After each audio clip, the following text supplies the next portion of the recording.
Pengadilan Negeri Tebing Tinggi, tunda sidang Saiman Siahaan alias Aan, dan Rudi.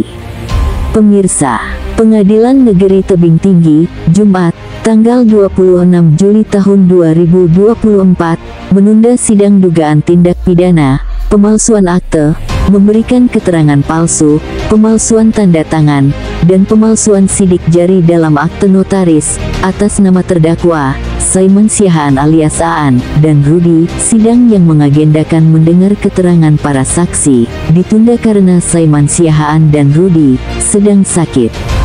Penundaan sidang ini dikarenakan Saiman Siahaan sedang sakit, dan saat ini sedang dirawat di Rumah Sakit Kumpulan Pane, ucap Kasih Intel Kejari Tebing Tinggi, Hiras Afandi Silaban SHMH, saat dikonfirmasi di kantor Kejaksaan Negeri Tebing Tinggi, Senin, tanggal 29 Juli tahun 2024.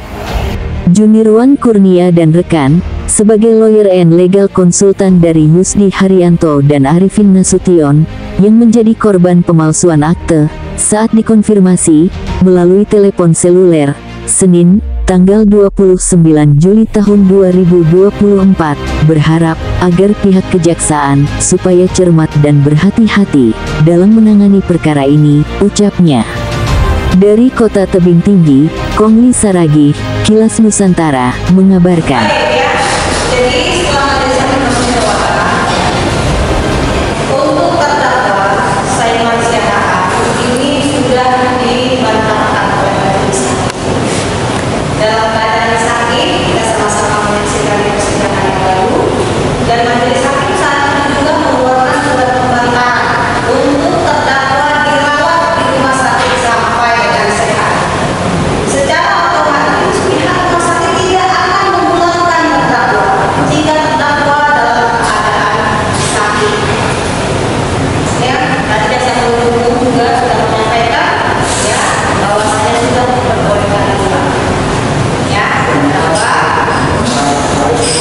ya kalau memang ingin dinyatakan sakit, silakan nanti penasihat hukum mencari surat yang menerangkan bahwa saya terdakwa sakit. Ya, selama itu tidak bisa ditunjukkan, jadi kita nggak bisa melihat pegangan surat dari majelis hakim untuk dibantahkan sudah dipulangkan ke rumah sakit. Majelis hakim bukan dokter, kita semua bukan dokter. Jadi kalau sudah dinyatakan oleh pihak medis, pihak rumah sakit pemerintah yang menerangkan bahwasanya terdakwa sudah sehat, majelis hakim mempercayai. Ya, bukan tidak mempercayai Pak Saiman dalam keadaan sakit atau iya. Kami tidak memaksakan, ya. Saudara tidak ingin mengasihkan. Saudara haknya sudah kami berikan. Iya, saudara haknya sudah kami berikan. Ya, kita tidak mungkin memeriksa saudara dalam keadaan sakit tidak dinyatakan oleh dokter pemerintahan saudara masih sakit tidak akan mengeluarkan. Itu saja. Kami tidak pernah membatasi pembantuan saudara. Ya, pada saat itu mungkin nanti bisa diberikan penjelasan. Ya, majelis hakim tidak pernah membatasi waktu pembantaian. Tidak pernah. Ya, menerima sepenuhnya apa yang ditentukan oleh rumah sakit. Kalau ditentukan oleh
kami jelaskan bahwa pada hari Jumat tanggal 26 Juli 2024 kemarin sidang perkara atas nama Saiman TKK dilakukan penundaan dikarenakan yang bersangkutan Saiman dalam keadaan sakit, kemudian sidang diskor untuk melakukan pemeriksaan kesehatan di kumpulan Pane, dan berdasarkan hasil pemeriksaan kesehatan di Rumah Sakit Umum Daerah Kumpulan Pane, yang bersangkutan Saiman memang betul dalam keadaan sakit dan perlu untuk dirawat inap atau opname. Jadi berdasarkan keterangan tersebut, maka Majelis Hakim Pengadilan Negeri Tebing Tinggi melalui penetapan nomor 136/PB/2024 PN Tebing Tinggi mengeluarkan surat penetapan untuk melakukan pembantaran terhadap tersangka. Jadi sampai saat ini terdakwa atas nama Saiman Syahaan masih dirawat di Rumah Sakit Kumpulan Pane, dan apabila telah sembuh akan kita masukkan kembali ke Lapas Tebing Tinggi dan akan melanjutkan persidangan sebagaimana mestinya. Demikian yang dapat kami jelaskan, Pak. Di rumah sakit, Pak, apa Saiman Syahaan mendapat pengawalan, Pak, atau gimana? Sesuai dengan SOP yang kami, dia tetap melakukan pengawalan. Ada 3 orang pegawai dari Kejaksaan Negeri Tebing Tinggi dan pengawal tahanan yang disiapkan untuk menjaga Saiman selama dalam perawatan di Rumah Sakit Kumpulan Pane. Seharusnya, Pak, sidang Jumat kemarin itu agendanya apa, Pak? Harusnya hari Jumat kemarin itu agendanya sidang pemeriksaan saksi, Pak. Saksi sudah datang, tetapi terdakwa tidak dapat mengikuti persidangan karena sakit. Lalu kalau boleh tahu, Pak, sidang lanjutannya kapan kira-kira? Menurut informasi dari tadi pagi yang kami terima di Rumah Sakit Kumpulan Pane, terdakwa masih dalam keadaan kurang sehat dan belum bisa melanjutkan sidang, Pak. Karena kalau dia udah selesai, sehat, dinyatakan bisa sembuh, langsung segera kita sidangkan dan melapor kepada Majelis Hakim di Pengadilan Negeri Tebing Tinggi. Informasi yang kami dapat, Pak, bahwa yang sakit itu bukan hanya Saiman Syahaan, termasuk Rudi juga. Iya, yang saudara Rudi juga sudah sakit, tapi dia sudah sembuh dan kemarin siang sudah kita kembalikan ke Lapas Tebing Tinggi, Pak. Halo. Halo, siang, Pak. Ya. Ini Ya, siang. Pak Junirawan ya, Pak, ya? Ya. Gini, Pak, kami ada memantau Jumat semalam kan itu sidang di Pengadilan Negeri Tebing Tinggi atas nama Aan yang memasukkan akte. Namun sidang ditunda oleh hakim. Gimana menurut pendapat, Pak? Ya, saya kebetulan hadir di sidang itu. Iya. Saya melihat bahwa katanya si tersangka ini, si Rudi dan Saiman, Iya. dalam keadaan sakit. Iya. Ya, kita berharap supaya pihak jaksa sebagai pihak yang mewakili korban, itu Iya. saya korbannya, Iya. supaya cermat dan hati-hati dalam menangani perkara tersebut. Iya. Karena saya khawatir ya itu hanya satu cara untuk mengulur-ulur waktu. Iya. Nah, itu yang saya khawatirkan. Saya khawatir bahwa itu hanya untuk mengulur waktu. Jadi saya minta jaksa ya sebagai mewakili klien saya ya, Iya, Bang. sebagai penuntut negara agar cermat dan berhati-hati dalam kasus tersebut. Demikian. Oh, begitu, Bang, ya? Itu aja, Bang, ya? Ya. Oke, terima kasih, Pak, Terima kasih. atas informasi yang diberikan. Ya, ya. Iya, siang, Pak, ya.